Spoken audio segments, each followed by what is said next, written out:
श्रोताओं, संप्रति हम सब ऋग्वेद के प्रथम मंडल के 47वें सूक्त के चौथे मंत्र की व्याख्या में प्रवेश करने जा रहे हैं। यह मंत्र बृहति नामक छंद में निबद्ध है। मंत्र दृष्टा ऋषि हैं प्रश्नकण्व और देवता हैं अश्विनी कुमार। शीर्षक है कर्म में मधुरता हो, कर्म को भार समझकर न किया जाए।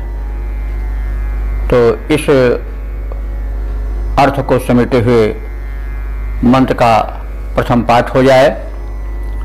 ओम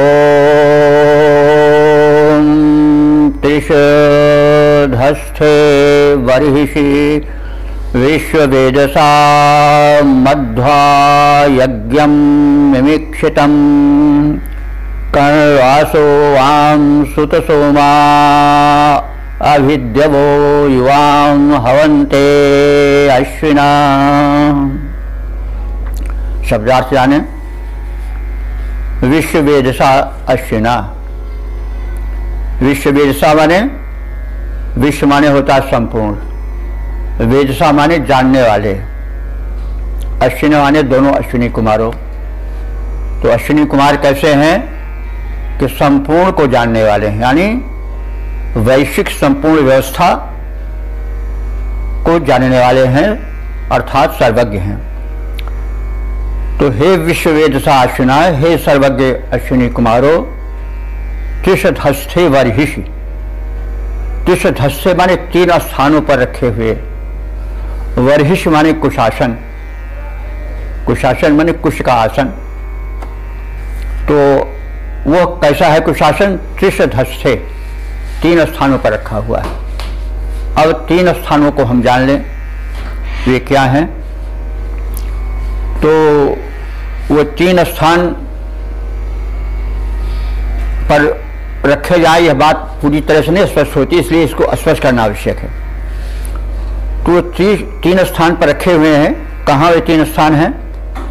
वे शरीर में 3 स्थान हैं, अंतःकरण में 3 है तत्व, 3 स्थान है। कौन है? मन है, अहंकार है और बुद्धि है। तो ये अंतःकरण के 3 भाग हैं, 3 स्थान हैं। मन संकल्प विकल्प करता है कि यह कार्य है, किया जाए या न किया जाए। अहंकार तत्व जो है वह जोड़ता है कि इससे मेरा क्या लाभ है, मेरी क्या हानि है।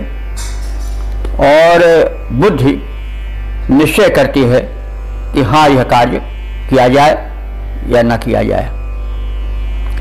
तो कोई किसी को हम आता हुए देखें तो देखे पहले तो कहे ठीक है, मनुष्य उससे कहे कि हाँ ये तो मेरा मित्र है। तो मन ने कहा कि हाँ भाई तो मित्र है, तो फिर हुआ कि स्वागत होना चाहिए। अहंकार ने कहा हाँ ये अहम से मुझसे जुड़ा हुआ है, इसलिए इसका स्वागत हो। और बुद्धि ने निश्चय किया हाँ कि भाई ये तो हमारा बड़ा उपकारी है, इसका निश्चित स्वागत होना चाहिए। तो ये मन, अहंकार, बुद्धि, अंतःकरण के 3 आसन हैं। तो हमारे पूज्य देवता अश्विनी कुमार इन 3 आसनों पर विराजें, यानी मन में विराजें। हमारे अहंकार जो तत्व अपनाता है, अपने से जोड़ता है, उस आसन पर भी उठावें। और बुद्धि के जो कि निश्चयात्मक वृत्ति है, जो काम हो इसका निश्चय करती है, उस स्थान पर भी बैठावें। इस प्रकार से ये 3 आसन हैं, मन, अहंकार और बुद्धि। इन तीनों पर हम इन अपने उपास्य देवों अश्विनी कुमारों को आसन देकर बैठावें। तो कुशासन का अर्थ होता है, कुश एक पवित्र घास है। कुश का अर्थ होता है कुत्सितम सीदति कुश, जो कुत्सित माने विकारों को नष्ट करे अथवा उन्हें दूर करे। तो कुशासन, कुश का प्रयोग होता है यज्ञ में, और उसकी चटाई वगैरह बनती है, ये पवित्र मानी जाती है। तो ये 3 प्रकार के जो आसन बताए गए हैं यज्ञ भूमि पर, कर्म भूमि पर, उस पर अश्विनी कुमार आमे विराजें। तो अब ये 3 स्थान क्या होंगे, प्रश्न होना स्वाभाविक है। तो अंतःकरण के 3 तत्व हैं, मन, अहंकार और बुद्धि, अथवा हम उसको मनसा वाचा कर्मणा भी कह सकते हैं। तो इन तीनों स्थानों पर मन, वचन और कर्म कोई काम होता है तो परिपूर्ण तभी माना जाता है जब उसमें मन लगे, वचन से भी हम वही कहें और कर्म से भी वही करें। तो इन मनसा वाचा कर्मणा, इन तीनों भावों में हम 3 आसन मान करके उस पर विराजमान कराएं अश्विनी कुमारों को। और तन, मन, धन, ये भी 3 स्थान हो सकते हैं। अपने तन में, अपने मन में, अपने धन में भी इन्हें सम्मिलित करें, स्थान दें। तो अब इस प्रकार से ये 3 स्थान मन, अहंकार और बुद्धि के रूप में भी हो सकते हैं, और मन, वचन, कर्म में भी हो सकते हैं, और तन, मन, धन में भी हो सकते हैं। कहने का मतलब हुआ कि हम पूर्ण समर्पित भाव से अश्विनी कुमारों का स्वागत करें। वैद्य के निर्देशों को जो रोगी है, जो आरोग्य चाहता है, जो स्वास्थ्य चाहता है, वो पूर्ण रूप से पालन करे। मन, अहंकार, बुद्धि से भी, मन, वचन, कर्म से भी, और तन, मन, धन से भी, तभी कल्याण होगा, तभी पूर्ण स्वास्थ्य आवेगा। वैद्य के प्रति पूर्ण विश्वास हो, समर्पण हो, यह संदेश है। तो इस प्रकार से अश्विनी कुमारों से प्रार्थना की गई है कि वे जो कथित 3 स्थान बताए गए हैं, जो वर्हिष माने कुछ निर्मित हैं, अर्थात शुद्ध भावनाओं से युक्त हैं, उन पर वे आवें, विराजें। यज्ञम मध्वा मिमिक्षितम, और यज्ञ को मधु से पूर्ण करें। तो मधु, मधु माने होता है मधुरता। देखिए, मधुरता का होना बड़ा आवश्यक है। अगर तो यज्ञ को, कर्मभूमि को मधुर बनाओ, कर्म क्षेत्र को मधुर बनाओ, यह बड़ी आवश्यकता है, और स्वास्थ्य के लिए भी आवश्यकता है। अगर जीवन में मधुरता के स्थान पर कटुता आ जाए तो शरीर रोगी हो जाएगा, मन भी रोगी हो जाएगा, और जीवन जो है नरक बन जाएगा। इसलिए ऋषियों ने मधुरता को बड़ा महत्व दिया है। इस मंत्र में भी कहा गया है कि हमारा जो यज्ञ है, हमारी जो कर्मभूमि है, वो मधुरता से भरी हो। तो मिमिक्षितम माने युक्त हो, भरपूर हो। तो इस मधुरता को जो है बार बार पूरे वेद में स्थान स्थान पर कहा गया है कि मधुर हो, मधुर हो, मधुर हो। तो हम थोड़ा उस ऋषि के वचन को प्रस्तुत कर रहे हैं मंत्र में। ऋग्वेद के प्रथम मंडल के 90वें सूक्त के 6ठे मंत्र में कहा गया है कि मधुवातारितायते मधुक्षरंद सिंधव माधुर्नः संत औषधि, यानी हमारे चारों ओर जो पवन प्रवाहित हो वो मधुर हो, और सिंधु हमारी नदियां जो प्रवाहित हों वो भी मधुरमा को लेकर के प्रभावित हों। माधुर्नः संत औषधि, जो हमारी औषधियां हैं वे भी मधुर हों, सर्वत्र माधुर्य का प्रसार हो। और इसी मंडल के 8वें सूक्त में कहा गया है कि मधुमान्नो बृहस्पतिर्मधुमा अस्तु सूर्य माधुर्गावो भवन्तु नः। जो हमारी वनस्पतियां हैं, मधुमान्नो वनस्पतियां, हमारी जो वनस्पतियां हैं वे भी मधुर हों, और मधुमा अस्तु सूर्य, हमारे लिए सूर्य देवता हैं वो भी मधुर बनकर आवें। और माधुरी गाओ भवन्तु नः, हमारी गाँव माने गायें भी मधुर हों, अथवा गो माने वाणी भी होता है, गो का बहुवचन गावा होगा, तो हमारी गायें भी मधुर दुग्ध देने वाली हों, अथवा हमारी वाणी जो निकले वो भी मधुर निकले। माधुर गाओ भवन्तु नः, यह सूक्त परक वाक्य है। और इस प्रकार से सर्वत्र माधुर्य की कामना की गई है। एतत् संबंधी हम एक मंत्र को और भी देख लें, क्योंकि जीवन में मधुरता का होना बड़ा आवश्यक है। मधुरता नहीं तो जीवन नरक बन जाता है। इसलिए ऋषि ने बहुत बार मधुर मधुर कहा है। तो एक मंत्र और भी सुन लें यह है ऋग्वेद के 90वें सूक्त का 7वां और 8वां मंत्र है। इसमें भी माधुर्यपूर्ण जीवन की कामना की गई है। मधुनक्त मुतो शशो मधुमत पार्थिवम रजः मधुद्यौरस्तु नः पिता मधुमन्नो वनस्पतिर मधुमाम अस्तु सूर्यः माधुर्गावो भवन्तु नः। तो इसका हमने छंदोबद्ध रूप इस प्रकार से किया है, इसे सुन लें। विपुल माधुर्य परिपूरित हमारी हर दिशाएं हों, विपुल माधुर्य परिपूरित हमारी हर दिशाएं हों, मधुर रजनी मधुर तर दिन मधुरतम हर उषाएं हों। पिता के तुल्य पालक व्योम भी माधुर्य दाता हो, मातृवत भूमि निज रज में मधुरता को बसाए हो। वनस्पति जो हमें देती विपुल फल अन्न मेवों को, मधुर वे सब बने मधुपूर्ण जीवन संपदाएं हों। तेज परिपूर्ण दिन कर भी मधुर बन कर सदा चमके, तेज परिपूर्ण दिन कर भी मधुर बन कर सदा चमके। मधुर सारे दिवस बीते मधुर सारी दिशाएं हों, मधुर सारे दिवस बीते मधुर सारी दिशाएं हों।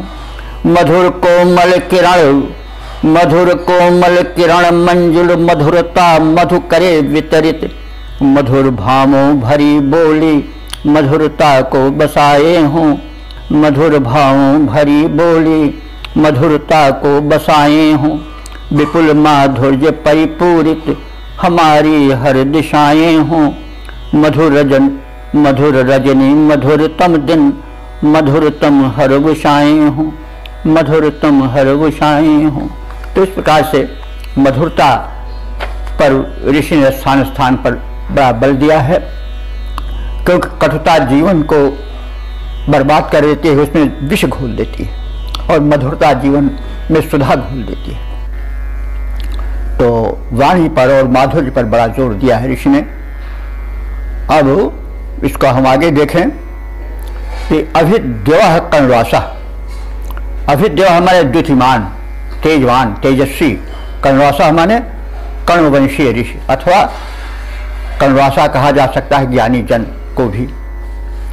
तो ऐसे ज्ञानी जन भी वाम माने तुम दोनों को सुत सोवाह सोम निचोड़ कर पान कराएं, और एतदर्थ युवाम हवंते तुम दोनों अश्विनी कुमारों को पुकार रहे हैं, आवाहन कर रहे हैं। तो हे सर्वज्ञ अश्विनी कुमारों, तीनों स्थानों पर रखे कुशासन, तीनों स्थानों को बताया गया है कि अंतःकरण के तीन मन बुद्ध अहंकार बुद्धि यह स्थान, मन वचन कर्म ये, और तन मन धन ये, इन सब में।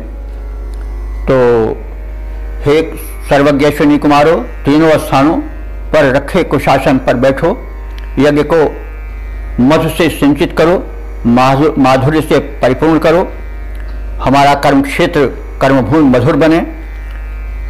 कर्ण की जो ज्ञान परिपूर्ण संतानें हैं, अथवा जो ज्ञानियों का समूह है, वो तुम दोनों के हेतु सोम निचोड़कर तुम्हें पिलाए और बुलाए, यानी स्वयं मधुरता से युक्त हो और आपको भी अपना मधुर भाव प्रस्तुत करें। तो इस प्रकार से हमने शब्दार्थ और भावार्थ को जान लिया। अब इसके पद्य रूपांतरण पर ध्यान दें। हे सर्वज्ञ अश्विनी देवो यज्ञ स्थल पर आओ, हे सर्वज्ञ अश्विनी देवो यज्ञ स्थल पर आओ। तीन स्थल पर विषय को शासन शोभा बैठ बढ़ाओ, सोम निचोड़े तत्पर बैठे कर्णपुत्र द्युतिधारी, सादर तुम्हें बुलाते हैं वे आओ भव है हारी। मधु से सिंचित करो यज्ञ को, मधु से सिंचित करो यज्ञ को, मधु परिवेश बनाओ, मधु परिवेश बनाओ। हे सर्वज्ञ अश्विनी देवो यज्ञ स्थल पर आओ, तीन स्थल पर विषय कुशासन शोभा बैठ बढ़ाओ। इसका सविया वाला रूप भी देख लिया जाए। सर्वज्ञ हो अश्विनियों, सर्वज्ञ हो अश्विनियों, कृपया तुम यज्ञ में आया यहाँ पर करो।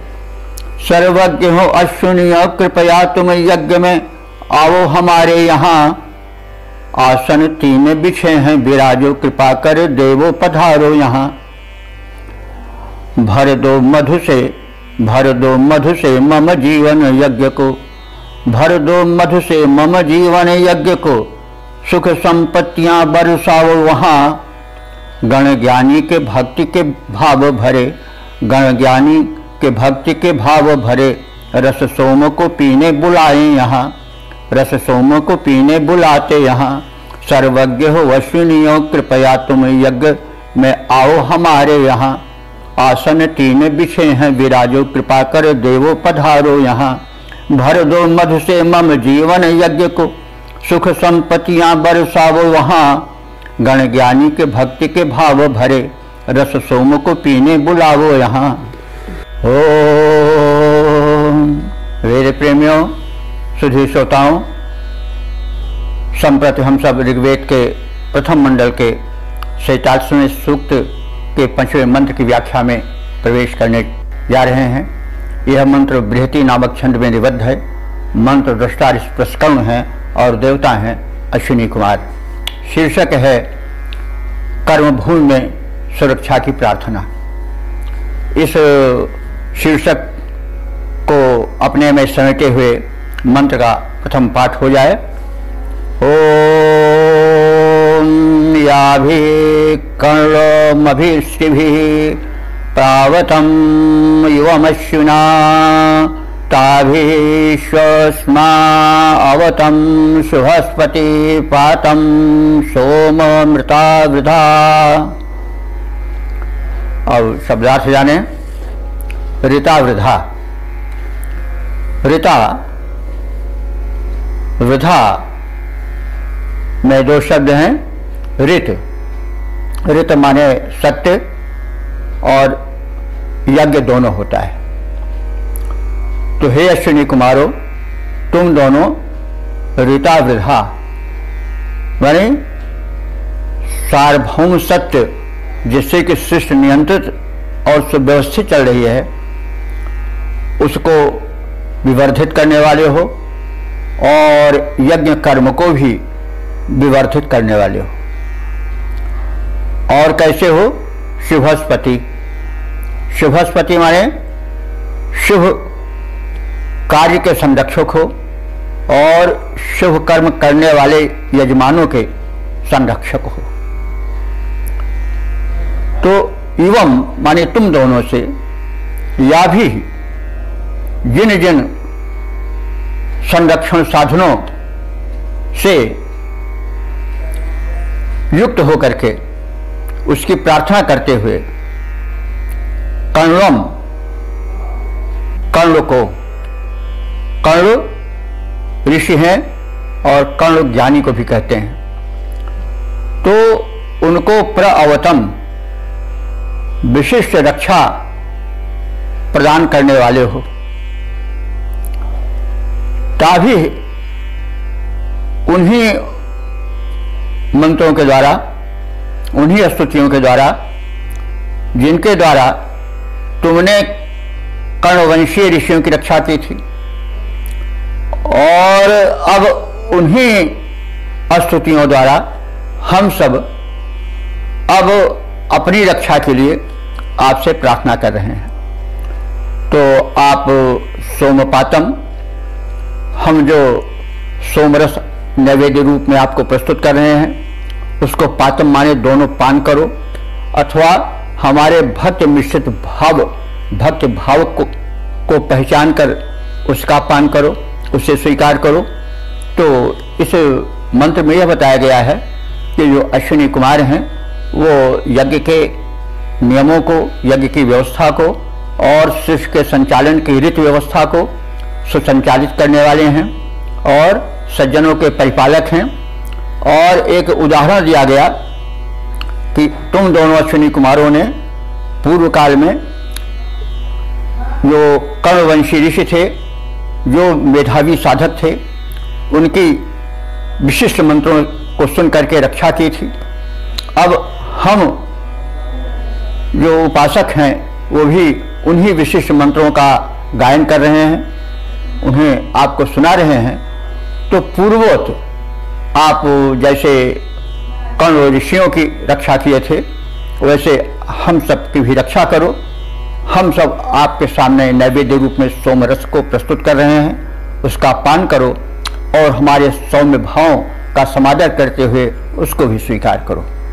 तो इस प्रकार से ये हो गया कि हे यज्ञ विवर्धक सज्जन परिपालक अश्विनी कुमारो, यज्ञ कर्म के विवर्धक अश्विनी कुमारो, तुमने जिन रक्षा साधनों से, स्तोत्रों से कर्ण की भली भांति रक्षा की थी, उसी रक्षा साधनों से, उन्हीं स्तोत्रों से आप हम उपासकों की भी भली प्रकार से रक्षा करें और हमारे द्वारा प्रस्तुत सोमरस का, हमारे सौम्य भक्ति भाव का पान करें, उसे स्वीकार करें, ये आपसे प्रार्थना है। तो इस प्रकार से अब हम शब्दार्थ और भावार्थ को जान लेने के पश्चात अब पद रूपांतरण से परिचित हूँ।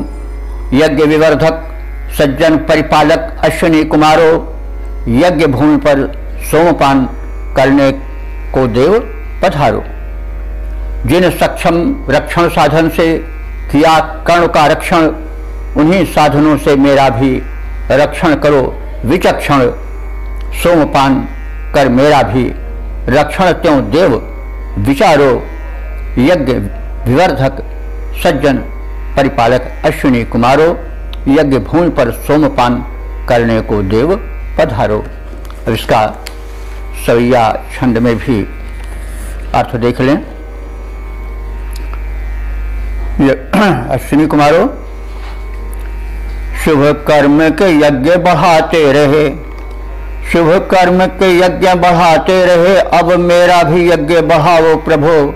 हम भक्ति का सोम पिलाते रहें, हम भक्ति का सोम पिलाते रहें, तुम दुख दर्द हमारे मिटाओ प्रभो। ऋषि कर्णों की रक्षा किए तुम जैसे, हमें अब वैसे बचाओ प्रभो। तुम सज्जन पालक, तुम सज्जन पालक घालक दुष्ट के, बुद्धि विचार बढ़ाओ प्रभो। शुभ कर्म का यज्ञ बढ़ाओ, शुभ कर्म के यज्ञ बढ़ाते रहे, अब मेरा भी यज्ञ बढ़ाओ प्रभो। हम भक्ति का सोम पिलाते रहें, दुख दर्द हमारे मिटाओ प्रभो। ऋषि कर्णों की रक्षा किए तुम जैसे, हमें अब वैसे बचाओ प्रभो। तुम सज्जन पालक घालक दुष्ट के, बुद्धि विचार बढ़ाओ प्रभो। ओम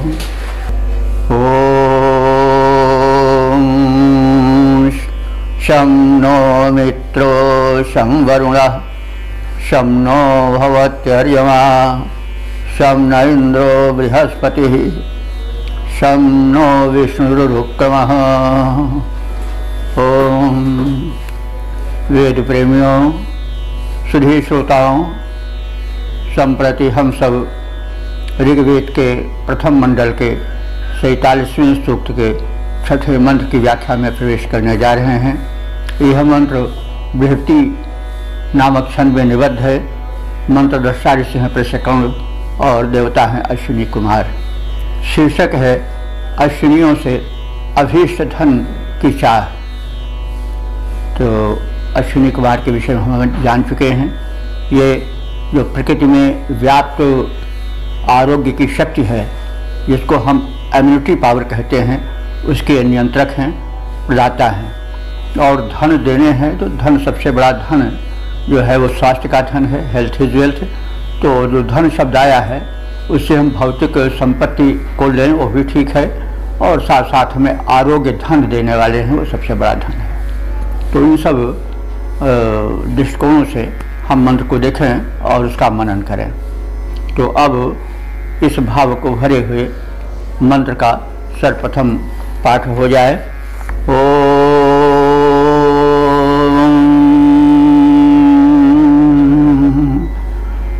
सुधा से दस्रा वसु बिभ्रता रथे प्रेक्षो वहतमश्विना रयिं समुद्रादुत वाम दिवस पर्यस्मे धत्तम पुरुषप्रियम। शब्दार्थ जाने। धस्रा, धस्रा अश्विना, अश्विना माने अश्विनी कुमारों, ये दो हैं। और जो अश्विना है वे द्विवचन है अश्विन शब्द का। तो अगर लौकिक संस्कृत होती तो अश्विनो होता, वैदिक संस्कृत में अश्विना है। तो अश्विना, हे स्वास्थ्य के नियामक देव अश्विनी कुमारों, तुम कैसे हो? दस्रा, दस्रा माने दर्शनीय अथवा शत्रुनाशक, दोनों अर्थ मिलते हैं इसके। तो दर्शिनी अपने गुणों के कारण हैं और शत्रुनाशक इसलिए हैं कि वे जो रोग के कारण हैं उनका निवारण करते हैं। तो रथो वसु विभ्रता, हे अश्विनी कुमारों, तुम अपने रथ पर या रथ में वसु विभ्रता, वसु कहते हैं ऐश्वर्य को, धन को, विभ्रता माने धारण कर, विभ्रत होता नियम के हिसाब से द्विवचन का, यहाँ विभ्रता माने धारण करके। सुदासे प्रेक्षा वहतम, सुदासे कहते हैं सुदास को। और इस शब्द का अर्थ अगर जातिवाचक कॉमन नाउन में किया जाए तो वो होगा सुष्ठु ददाति सुदा, जो भली प्रकार से दान करता हो वो सुदा है। और उससे फिर सुदासा बनता है, फिर उसके बाद चतुर्थी में सुदासे बना। तो इस तरह से जो श्रेष्ठ दान देने वाले हैं वे सुदास हुए। और उन श्रेष्ठ दानियों के लिए तो अब एक चीज़ ये है कि सुदास को आचार्य सायण ने एक राजा से जोड़ा है, उनके नाम से जोड़ा है, उनका नाम सुदास था। तो अब सामान्य जाति बोधक या कॉमन नाउन में तो सुदास माने शोभन दान देने वाला, उत्तम दान देने वाला। लेकिन सायण ने जो भाष्य किया है उसमें उन्होंने एक राजा से जोड़ा है, सुदास नाम के दानी राजा के लिए। तो दोनों अर्थ हो सकता है, दानी व्यक्ति भी हो सकता है, दानी देवता भी हो सकते हैं, और दानी राजा भी हो सकता है, व्यक्तिवाचक भी हो सकता है। हमारे कुछ बंधु यह प्रश्न करते हैं या यह विचार रखते हैं कि वेद तो बहुत पहले की यानी सृष्टि के आदि की रचना है, तो फिर तब वे नाम कहाँ रहे होंगे। लेकिन कोई उस पर बहुत अड़े रहने की आवश्यकता नहीं है। परमात्मा तो त्रिकालदर्शी है, वो तो सब योजना बनाता है और पूर्व सब सुनिश्चित कर देता है। इसलिए अगर हम बिल्कुल नकार दें कि नाम नहीं होना चाहिए तो वो उसकी त्रिकालदर्शिता पर प्रश्न चिन्ह जैसा होगा मेरे विचार से। तो इसलिए किसी बात को हारी की लकड़ी बना करके बैठे नहीं रहना चाहिए। तो हम दोनों चीज़ माने, हमारा ध्यान जो होना चाहिए विशेष करके मंत्र के कल्याण पक्ष पर होना चाहिए। वेद मंत्र जीवन में कल्याण भरते हैं, उनकी शब्द रचना ऐसी है कि उसके श्रवण से मन में पवित्र भावना आती है, एक दिव्य शक्ति का उद्बोधन होता है और मानव में तन और मन दोनों के स्वास्थ्य का संचरण होता है। तो हम उसके मंगलप्रद अंश पर विशेष ध्यान दें, विवाद वाली वस्तुओं में न पड़ें तो अच्छा है। खैर, तो सुदासे माने श्रेष्ठ दानकर्ता अथवा सुदास नाम के दानी राजा को तुमने परीक्षा, परीक्षा कहते हैं अन्न, वहतम माने वहन करके लाकर दिए थे। तो यानी तुम श्रेष्ठ दानी को अथवा श्रेष्ठ दानी राजा सुदास के लिए अपने रथ पर वृक्ष को, अन्न को लाकर उसे प्रदान किए थे। और अब उसी उदाहरण को प्रस्तुत करके यह बात ऋषि कह रहा है या भक्त कह रहा है कि हे अश्विनी कुमारों, तुम जिस प्रकार से सुदास को ला करके धन दिए थे वैसे हमें भी धन दो। धन का मतलब हुआ कि जो धन्य कर दे वही धन है। धन के विविध रूप हैं और जैसा हमने कई बार कहा है, तो जो धन्य कर दे, जो श्रेष्ठ बना दे वही धन्य है, वही धन है। तो धन की कामना देवों से बार बार ऋषियों ने की है। यहाँ पर एक पूर्व उदाहरण देते हुए कि आपने सुदास नाम के नृप को अथवा दानी व्यक्ति को आपने पर्याप्त मात्रा में धन ला करके दिया था, तो अब हमें भी उसी प्रकार से धन दो, क्योंकि आप दानशील हैं और दान देते आए हैं। जो दान देता है उससे लोग मांगेंगे, जो जानते हैं कृपण है उससे कोई मांगेगा ही नहीं। तो धन आप दो हमें। धन चारों ओर फैला हुआ है। यहाँ पर समुद्रात शब्द आया है। समुद्रात माने समुद्र से। तो समुद्र तो रत्नाकर है, आप वहाँ से धन ला करके हमें दे सकते हो, धन की कमी नहीं है। धरती तो वसुंधरा ही है, वसु माने रत्न होता है, उसको धारण करती है। और अंतरिक्ष में भी धन है। तमाम जो स्वास्थ्य के पदार्थ हैं, स्वास्थ्य के जो सूक्ष्म कण हैं, वो सब अंतरिक्ष में फैले हुए हैं, तो वहाँ भी धन ही है। तो समुद्र का अर्थ जो होता है वह होता है समुद्र, जिसको हम रत्नाकर कहते हैं, और समुद्र का अर्थ अंतरिक्ष भी होता है। जान लें, वेद में समुद्र जो है वो अंतरिक्ष के लिए यानी गगन के लिए, आकाश के लिए भी आया है। तो निवेदन कर रहा है ऋषि अथवा भक्त कि हे दानी देव, आपकी तो दान की प्रवृत्ति ही है। आपने विविध धन दिए हैं लोगों को। उदाहरण स्वरूप आपने श्रेष्ठ दानी को अथवा सुदास नाम के नृप को भी धन दिया है। तो उसी प्रकार से आप अपने रथ से ला करके हमें भी धन दो। वो धन समुद्र में भी हो सकता है, वो धन अंतरिक्ष में भी है, और वो धन सर्वत्र है। तो उन धनों को जिसको आप देते आए हो उससे हम वंचित होने पाएँ, हमें भी वो धन दो। और दिवा परि, और यही नहीं, अगर स्वर्ग में भी जो धन है उस धन से भी हम वंचित न हो, उस धन को भी हमें ला करके दो। तो दिवा कहते हैं स्वर्ग को। तो मतलब कि जो धन अंतरिक्ष में है अथवा समुद्र में है अथवा कहीं भी है, अथवा भले ही वो स्वर्ग में है, उसे ला करके आप हमें प्रदान करो, क्योंकि आप सक्षम हो। और अस्मे माने हमारे लिए, अस्मे हमारे लिए, पूर्व अस्पृहम रईम धत्तम, हमारे लिए तो आप पूर्व, पूर्व माने होता है व्यापक, विस्तृत, और अस्पृहम माने चाहे गए, यानी जिस धन को बहुत से लोग चाहते हैं, यानी लोकप्रिय जो धन है, जो पुरुष प्रिय है, लोकप्रिय है, उस रईम, रईम माने धन को, रई कहते हैं धन को, रई का द्वितीया एक वचन है रईम, ऐश्वर्य को, धन को। तो हमको पूर्व अस्पृहम रईम, जो बहुतों के द्वारा चाहा गया मूल्यवान धन है, उसे धत्तम माने धारण कराओ, यानी प्रदान करो। तो इस प्रकार से इस मंत्र का भावार्थ यह है कि हे दर्शनीय अथवा शत्रुनाशक अश्विनी कुमारों, तुम दोनों बड़े दानी हो। तुम अपने रथ में विपुल धन संपत्ति ला करके दानी यजमानों को देते हो, अथवा सुदास नाम के राजा को तुमने धन दिया था।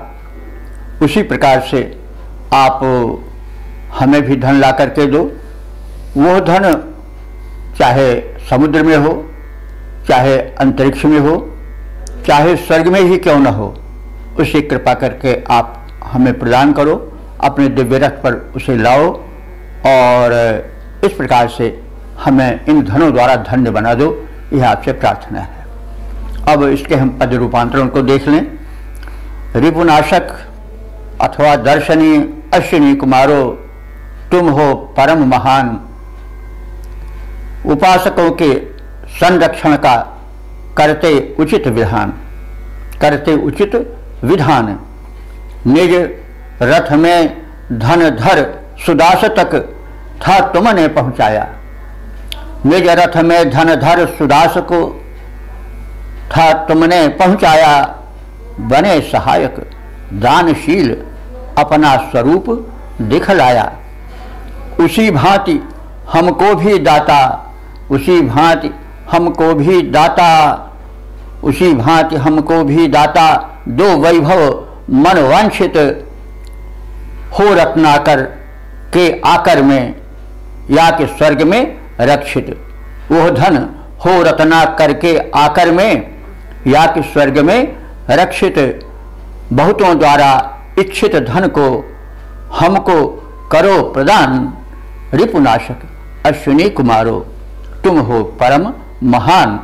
उपासकों के संरक्षण का करते उचित विधान।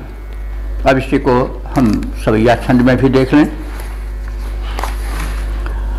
धन धान्य भरे अपने रथ में, तुम व्यापक अन्न को लाए जथा। फिर अश्विनियों निज दास सुदास के पास उसे पहुंचाए यथा। जिस की बहुतों को है चाह, उसी धन को हम लोग भी पाए तथा। हो जहां भी कहीं धन ऐसा प्रभु, उसको हमको पहुंचाएं तथा।